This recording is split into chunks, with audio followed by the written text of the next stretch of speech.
There was once a devout follower of Buddhist principles from Denmark. He adhered strictly to the precepts, particularly the one forbidding the taking of any life. This principle guided his actions and thoughts, forming the cornerstone of his moral and spiritual path.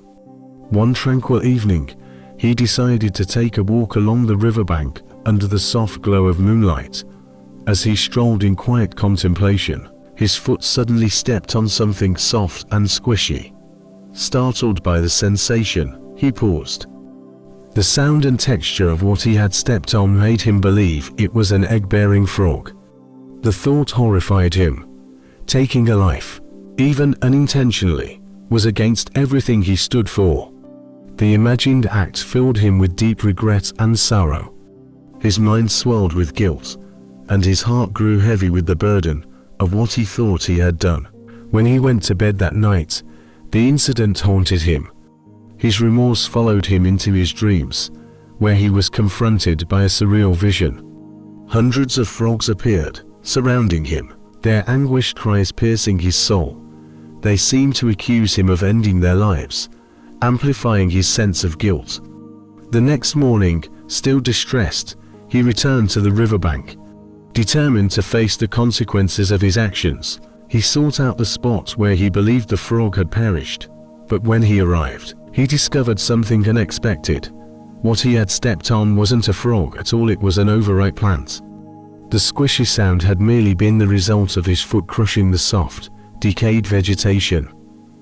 In that instant, his sorrow lifted, replaced by a profound sense of relief. Yet, this moment of clarity also sparked a deeper realization. The entire emotional turmoil, the guilt, the haunting dreams, and the self-recrimination had all stemmed from a false assumption. His own thoughts had created an experience entirely detached from reality. He stood by the river, reflecting on the power of his mind. The incident made him understand an essential truth. Our thoughts shape our perception of the world. This revelation marked a turning point in his spiritual journey.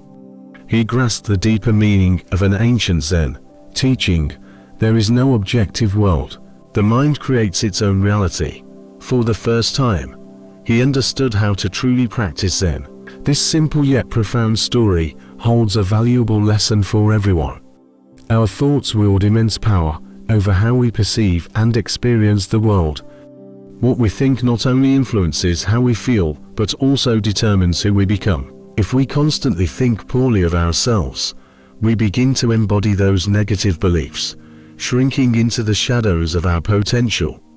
Conversely, if we cultivate positive thoughts, we start to grow into better versions of ourselves, empowered by the light of optimism and self-belief. As the Buddha once said, all that we are is the result of what we have thought. The way we perceive the world often mirrors our internal state. A person with a positive mindset is more likely to see beauty, hope, and goodness in life. On the other hand, someone burdened by negativity sees only hardship and despair. This doesn't mean challenges don't exist, they are an inevitable part of life, but how we interpret and respond to them depends on the lens through which we view them. One of the greatest obstacles to peace of mind is overthinking. It's a habit many of us fall into, often without realizing the harm it causes. A minor problem might seem manageable at first. However, when we overthink, we magnify it, turning it into something far more daunting than it truly is. This can leave us feeling overwhelmed and paralyzed, unable to find solutions. Conversely, even significant problems can feel less intimidating when we approach them with calm and clarity. By reframing situations and breaking them into manageable pieces, we can transform seemingly insurmountable challenges into opportunities for growth and learning. Our thoughts are not just reflections of reality, they actively shape it. By choosing to think positively, we cultivate a sense of hope and resilience, even in the face of adversity. Conversely, if we allow negativity to dominate our minds, we create a world filled with obstacles and despair, regardless of the actual circumstances. The good news is that we can train our minds to focus on the positive. Positivity doesn't happen by chance, it's a choice we make daily. By consciously seeking the good in situations, we can shift our perspective and create a life filled with joy and fulfillment.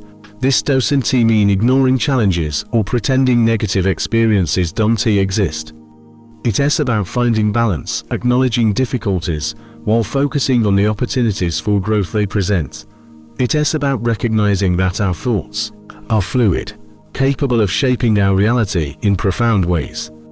The happiness we experience in life depends largely on the quality of our thoughts. By cultivating a mindset of gratitude, optimism, and resilience, we can transform even the darkest moments into stepping stones toward personal growth and understanding. The story of the Danish Buddhist reminds us of the importance of mindfulness and self-awareness.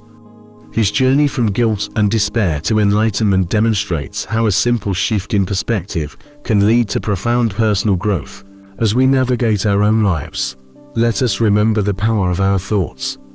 Let us train our minds to focus on the good, to see challenges as opportunities, and to approach each moment with curiosity and gratitude. In doing so, we can create a reality filled with positivity, hope, and peace.